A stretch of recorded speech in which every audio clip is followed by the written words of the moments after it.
नमस्कार,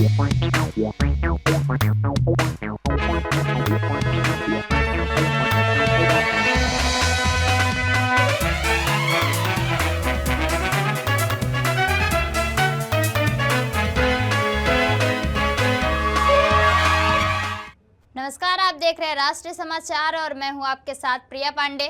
पहले एक नजर हेडलाइंस पर। मुंबई एयरपोर्ट पर बड़ी तस्करी पकड़, 849 कैरेट हीरे, सोना और करोड़ों रुपए की हाइड्रोपोनिक वीट जब्त। मुख्यमंत्री नयाब सिंह सैनी ने वेस्टर्न कमांड का किया दौरा, सेना के योगदान और आधुनिक पहलों की जानकारी ली। प्रयागराज में माघ मेला 2026 का भव्य शुभारंभ, संगम में हुआ पहला मुख्य स्नान। सीतामढ़ी में बाइक सवार अपराधियों ने प्रॉपर्टी डीलर की गोली मारकर हत्या, इलाके में दहशत। वाराणसी में आज वॉलीबॉल महाकुंभ का भव्य आगाज, पीएम मोदी करेंगे वर्चुअल उद्घाटन। वाराणसी में खेल प्रेमियों के लिए बड़ी सौगात के तौर पर काशी में आज वॉलीबॉल महाकुंभ का भव्य उद्घाटन होने जा रहा है। इस मौके पर प्रधानमंत्री नरेंद्र मोदी दोपहर 12 बजे वर्चुअल माध्यम से नेशनल वॉलीबॉल चैंपियनशिप का उद्घाटन करेंगे, जो 11 जनवरी तक चलेगी। उद्घाटन समारोह में मुख्यमंत्री योगी आदित्यनाथ स्टेडियम पहुंचकर खिलाड़ियों का उत्साह बढ़ाएंगे, जबकि डिप्टी सीएम ब्रजेश पाठक भी कार्यक्रम में मौजूद रहेंगे। खास बात यह है कि इस राष्ट्रीय स्तर की प्रतियोगिता पर अंतर्राष्ट्रीय नजर भी रहेगी, जहां स्विट्जरलैंड से अंतर्राष्ट्रीय वॉलीबॉल महासंघ के ऑब्जर्वर समेत कई प्रतिनिधि भी शामिल होंगे। मुंबई इंटरनेशनल एयरपोर्ट से बड़ी खबर सामने आई है, जहां 30 से 31 दिसंबर 2025 को एयरपोर्ट कमिश्नरेट और मुंबई कस्टम्स जोन 3 ने तस्करी के खिलाफ कड़े कदम उठाए।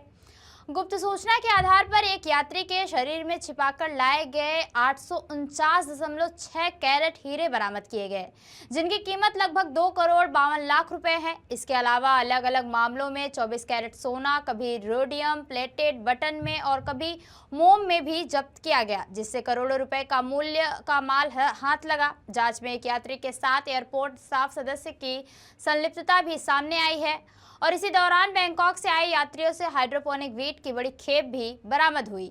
एक मामले में लगभग 808 किलो और दूसरे मामले में 1.4 किलो वीट जब्त किया गया, जिसकी अंतर्राष्ट्रीय बाजार में कीमत करोड़ों रुपए बताई जा रही है। दोनों मामलों में एनडीपीएस एक्ट के तहत गिरफ्तारियां की गई हैं। केंद्रीय मंत्री धर्मेंद्र प्रधान ने कहा, नई शिक्षा नीति लागू हुए 5 साल हो गए, यह देश को एक मौलिक बदलाव की ओर ले जाएगी। नई शिक्षा नीति देश की नई पीढ़ी को मैकाले की मानसिकता से आज़ाद करने का जरिया बनेगी। नई शिक्षा नीति में कई प्रावधान किए गए हैं ताकि शिक्षा मातृभाषा पर आधारित हो, कौशल पर ध्यान केंद्रित करे और समग्र मूल्यांकन शामिल हो और इनोवेशन को बढ़ावा दे ताकि छात्र रोजगार देने वाले बने। आधार पे हो, पढ़ाई कौशल्य के आधार पे हो, होलिस्टिक असेसमेंट हो, पढ़ाई इनोवेशन के लिए हो, पढ़ाई जॉब सीकर नहीं जॉब क्रिएटर बने इसलिए हो। इस प्रकार की नई शिक्षा नीति ने बहु प्रकार की परामर्श दिया है, हम उसको इम्प्लीमेंट कर रहे हैं। एंटरप्रेन्योरशिप का भी आपने कल कहा था। देखिए, मैंने जब कह रहा हूं कि हमें जॉब सीकर नहीं जॉब क्रिएटर चाहिए। जॉब क्रिएटर होंगे तो जॉब ही अपने आप में आ जाएगा, इसीलिए उद्यमिता की आवश्यकता है। आज टेक्नोलॉजी के आधार पे उद्यमिता को हम कैसे बढ़ाएं, ना केवल भारत की आवश्यकता को पूरा करें, ग्लोबल साउथ और एंटायर ग्लोब की आवश्यकता को भी भारत से हम पूरा करें। इसीलिए हमें उद्यमिता को हमारी पढ़ाई की हिस्सा बनाने की योजना बनाई। महिलाओं को भी इसमें आना चाहिए। महिला उसमें तो बढ़ चढ़ के अभी शिक्षा व्यवस्था में है और आने वाले दिनों में और बढ़े। विशेष करके स्टेम एजुकेशन में महिलाओं की पार्टिसिपेशन बढ़ रहा है, ये क्या अच्छी लगती है। मुख्यमंत्री नयाब सिंह सैनी ने वेस्टर्न कमांड मुख्यालय चंडी मंदिर सैन्य स्टेशन पंचकुला का दौरा किया। इस दौरान उन्होंने भारतीय सेना की इस प्रतिष्ठित कमान के गौरवशाली इतिहास और राष्ट्र रक्षा में उसके महत्वपूर्ण योगदान की जानकारी ली। मुख्यमंत्री को ऑपरेशन सिंदूर के अंतर्गत प्राप्त उपलब्धियों, ऑपरेशन राहत के दौरान की गई मानवीय सहायता और भर्ती रैलियों, युवा संपर्क कार्यक्रमों, सुदृढ़ सिस्टम आधुनिकीकरण की पहले और नवीन प्रौद्योगिकी के समावेश के बारे में अवगत कराया गया। उन्होंने पूर्व सैनिकों के कल्याण हेतु चल रही पहलों की सराहना करते हुए इसे सेना के मानव केंद्रित दृष्टिकोण का परिचायक बताया। इस अवसर पर मुख्यमंत्री ने वीर सैनिकों, शहीदों और उनके परिवारों को नमन करते हुए पश्चिमी कमान के उज्जवल भविष्य और राष्ट्र की सुरक्षा में उसकी निरंतर भूमिका के लिए शुभकामनाएं दी। प्रयागराज में माघ मेला 2026 का भव्य शुभारंभ हो गया है। पौष पूर्णिमा के पावन अवसर पर श्रद्धालुओं ने संगम में पहला मुख्य स्नान किया, जिसके साथ ही इस ऐतिहासिक और आध्यात्मिक आयोजन की औपचारिक शुरुआत हुई। देश के विभिन्न हिस्सों से पहुंचे तीर्थयात्रियों में गहरी आस्था और उत्साह देखने को मिला। माघ मेले के दौरान श्रद्धालुओं की सुविधा और सुरक्षा को ध्यान में रखते हुए उत्तर प्रदेश सरकार ने व्यापक इंतजाम किए। इसी कड़ी में यात्रियों के लिए विशेष रूप से जन आश्रय स्थल स्थापित किए गए, जहां ठहरने, विश्राम और बुनियादी सुविधाएं उपलब्ध कराई जा रही हैं, ताकि श्रद्धालुओं सुगमता और श्रद्धा के साथ इस पावन मेले में भाग ले सके। कानपुर लखनऊ हाईवे पर बड़ा हादसा टल गया जब एक तेज रफ्तार कार आगे चल रहे डंपर में जा घुसी। हादसे में कार सवार बाल बच गए। सूचना मिलने पर पुलिस तुरंत मौके पर पहुंची और सभी को सुरक्षित बाहर निकाल लिया गया।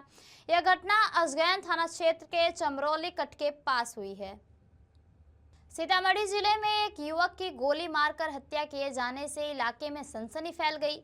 घटना डुमरा थाना क्षेत्र के भीसा गांव की बताई जा रही है, जहां बाइक सवार अज्ञात अपराधियों ने प्रॉपर्टी डीलर रामबाबू राय पर ताबड़तोड़ गोलियां चलाकर उसकी हत्या कर दी।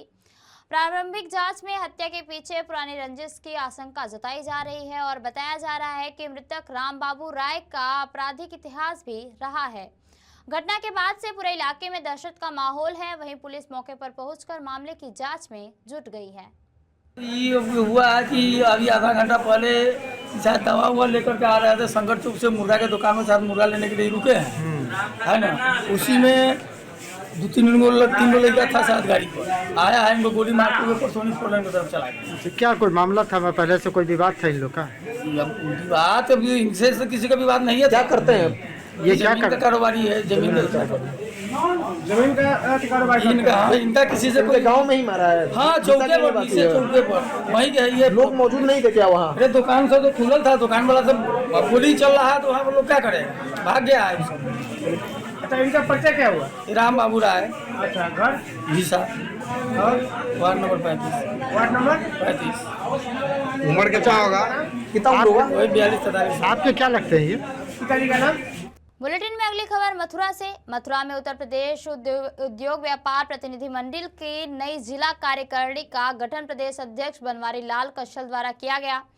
चौरसिया सोनवीर सिंह उर्फ गुलवीर चौधरी को जिला अध्यक्ष और अंशुल अग्रवाल को जिला महामंत्री और पूर्व जिला अध्यक्ष प्रदीप दाल वालों को प्रदेश उपाध्यक्ष मनोनीत किया गया। कार्यक्रम में गन्ना विकास मंत्री लक्ष्मी नारायण चौधरी विशेष रूप से उपस्थित रहे और नवनियुक्त पदाधिकारियों ने व्यापारियों को एकजुट कर उनकी समस्याओं के त्वरित समाधान का संकल्प लिया। इस दौरान संगठन को मजबूत करने के लिए 3 माह में सदस्यता अभियान पूरा करने का निर्णय भी लिया गया।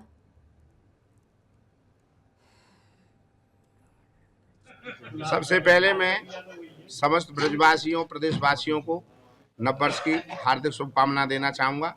हृदय से हार्दिक शुभकामना देता हूँ। और मुझे माननीय कंसल जी ने, प्रदेश अध्यक्ष महोदय ने जिला व्यापार मंडल का नियुक्त किया है और उन्होंने जो भरोसा जताया है उसी भरोसे को कायम रखते हुए मैं अच्छा काम करूंगा, व्यापारियों के हित में काम करूंगा। और आगामी जो किसी भी व्यापारी पर कोई भी आफत आती है वो आफत व्यापारियों पर न आएगी, मुझ पर आएगी। मैं 100% मुझे न्याय दिलाने का काम करूंगा।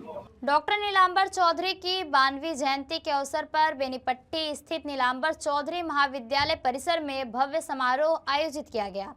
कार्यक्रम में बिहार सरकार के समाज कल्याण मंत्री मदन सहनी और संस्कृत शिक्षा बोर्ड के अध्यक्ष मृत्युंजय झा, पूर्व MLC दिलीप चौधरी सहित कई जिला स्तरीय जनप्रतिनिधि शामिल हुए, जिनका मिथिला परंपरा के अनुसार उनका स्वागत किया गया।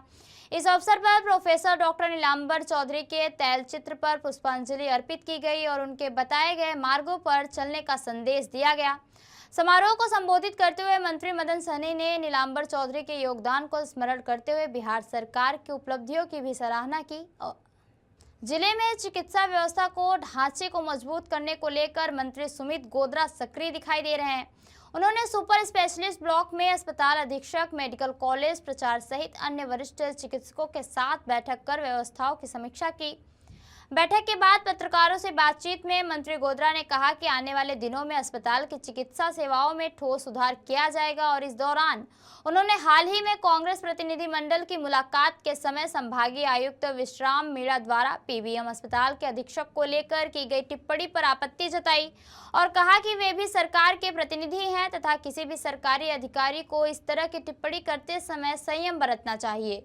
मंत्री ने कहा कि सुपर स्पेशलिस्ट ब्लॉक का उद्देश्य उच्च स्तरीय इलाज उपलब्ध कराना है, लेकिन फिलहाल कुछ कमियां हैं जिन्हें दूर करने के लिए बैठक बुलाई गई है।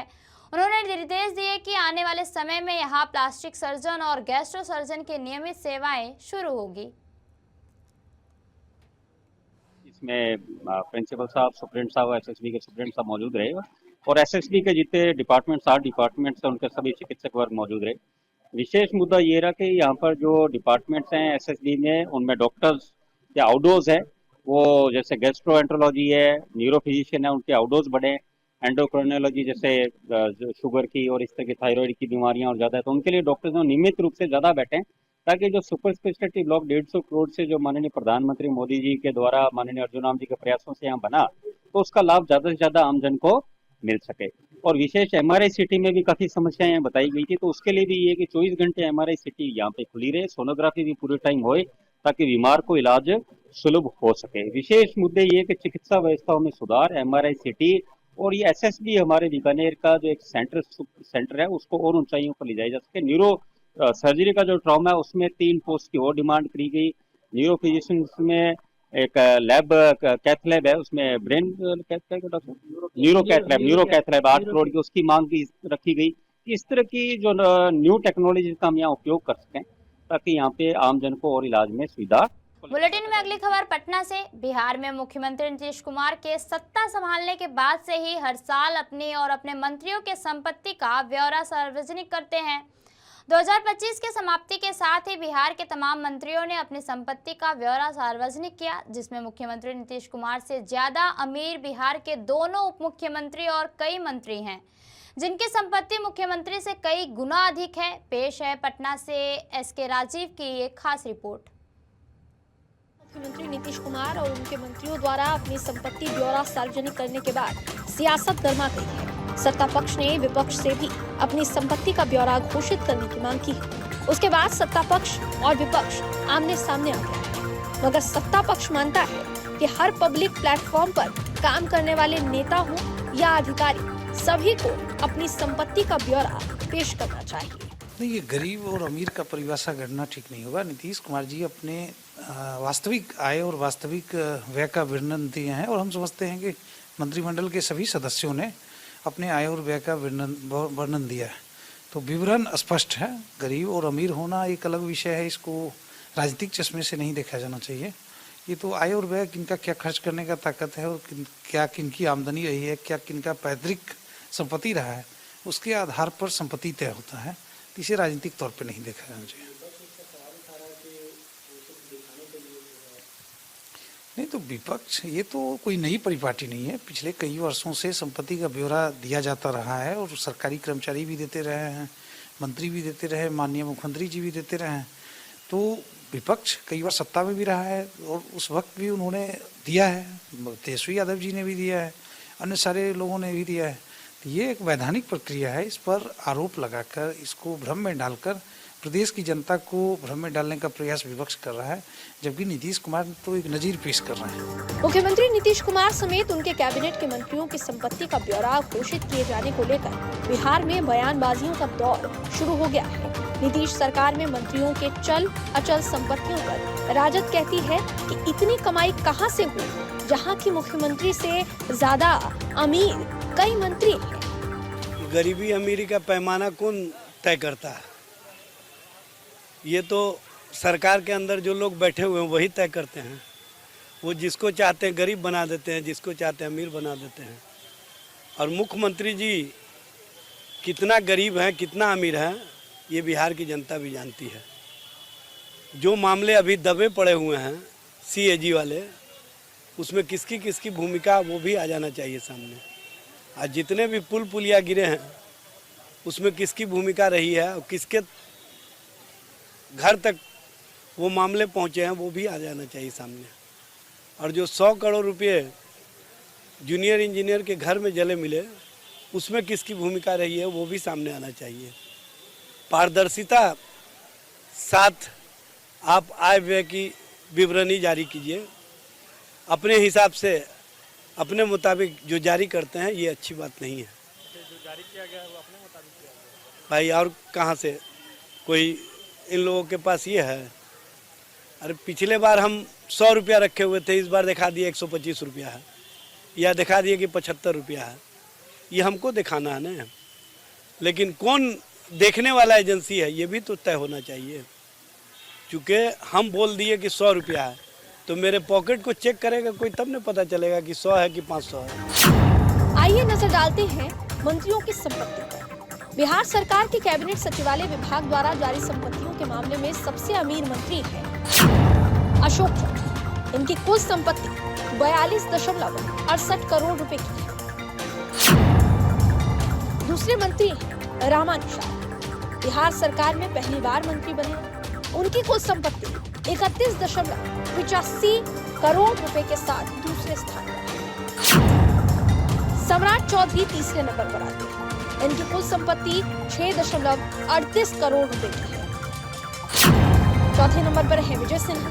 इनकी कुल संपत्ति 8.81 करोड़ रुपए बताई जाती है। अगले मंत्री हैं मंगल पांडे। इनकी कुल संपत्ति 1 करोड़ 32 लाख से ज्यादा की चल अचल संपत्ति बताई जाती है। नीतीश कैबिनेट के मंत्रियों की संपत्ति अर्जित किए जाने और उस संपत्ति की घोषणा सार्वजनिक किए जाने को लेकर बीजेपी ने कहा कि नीतीश कुमार की सरकार में ही संपत्तियों की घोषणा की जाती है ताकि उन्हें कहीं भी इनकम टैक्स या किसी जांच एजेंसियों का सामना नहीं करना पड़ता है। इस सरकार में मंत्रियों के साथ साथ अधिकारियों को भी अपनी संपत्ति का ब्यौरा देना है। देखिए, माननीय मुख्यमंत्री जी के बारे में पूरा देश जानता है कि काफ़ी ईमानदार हैं और काफ़ी सूझबूझ वाले हैं और निश्चित रूप से उन्होंने एक मिसाल पेश किया है देश में और राज्य में अपनी ईमानदारी का और अपने कार्यों का। लेकिन देखिए, आकलन इसमें करने की ज़रूरत है, क्योंकि मंत्री ज़्यादा पैसे वाले हो गए तो उसका आकलन हमारा लगता है कि वो पुराने ज़मीन खरीदे होंगे, उसका वैल्यूएशन बढ़ गया है, मकान उनका है पुराना, तो स्वाभाविक है पैतृक मकान जिनके नाम पर नहीं चढ़ा हुआ है बाद में उनके पिता का भी चढ़ गया हो, तो ऐसा भी होता है। मंत्री जी लोग का पुराना पैतृक आवास होगा, पिताजी के नाम से इनके नाम पर आ गया होगा, पुरानी संपत्ति पैतृक होगी इनके नाम पर आ गया होगा।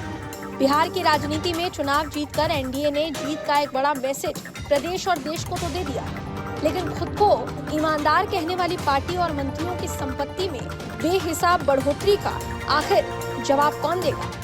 बिहार की राजनीति में इन दिनों एक चर्चा जोरों पर है कि आखिर बिहार के मुख्यमंत्री गरीब क्यों हो गए हैं और मंत्री अमीर क्यों हो गए हैं। दरअसल में साल के आखिरी दिन यानी कि 31 दिसंबर को विधिवत बिहार के मंत्री और मुख्यमंत्रियों ने अपनी आय को सार्वजनिक किया है। जाहिर है ऐसे में विपक्ष सवाल खड़े करेगा, लेकिन इस पूरे मुद्दे को लेकर सरकार और उनके मंत्रियों के पास कोई भी फिलहाल जवाब नहीं है।